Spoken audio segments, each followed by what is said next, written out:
Il était minuit passé. Une jeune fille nommée Léa rentrait de l'église, la Bible encore dans sa main, et des louanges plein le cœur. Comme d'habitude, elle marchait seule, à pied, pour rentrer chez elle. Le quartier était calme, trop calme. Seul le bruit de ses pas résonnait dans la rue. Mais alors qu'elle approchait d'un vieux fromager, une crampe soudaine la frappa au pied.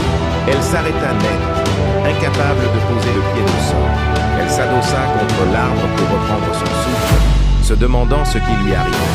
C'est à ce moment précis qu'elle entendit des voix, plusieurs voix, claires, froides, effrayantes. Léa, Léa, Léa. Elle prie trop, elle gêne. Il faut l'arrêter. Ce soir, elle doit tomber. On a tout préparé. Elle comprit alors qu'elle était en face d'un rassemblement de sorciers, cachés dans l'ombre, appelant son nom dans un cercle occulte. Mais ce qu'ils ne savaient pas, c'est que Dieu lui-même avait permis cette crampe, non pour la faire souffrir, mais pour lui faire voir. Son cœur battait fort, elle voulait fuir. Mais l'Esprit de Dieu lui dit, ne fuis pas, prie, élève ta voix maintenant. Alors Léa, appuyée contre l'arbre, leva les mains vers le ciel et cria, Père, je ne suis pas seule. Là où les ténèbres crament mon nom, que ton feu descende maintenant. Un bruit sourd retentit. Le sol trembla légèrement. Un vent étrange traversa le pont. Puis vinrent les cris, les hurlements.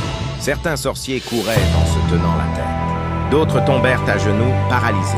L'un d'eux sauta dans la rivière en criant qu'il voyait du feu partout. Un autre s'enfuit dans les buissons, se déchirant de toutes parts. Pendant ce temps, Léa chantait et priait. La crampe disparut comme elle était venue. Elle reprit sa route, protégée, victorieuse, couverte par la main du Tout-Puissant. Cette nuit-là, les ténèbres ont compris que prier, ce n'est pas une habitude, c'est une arme. Si toi aussi, tu crois que Dieu peut te révéler les pièges cachés, écris Amen et partage cette histoire pour montrer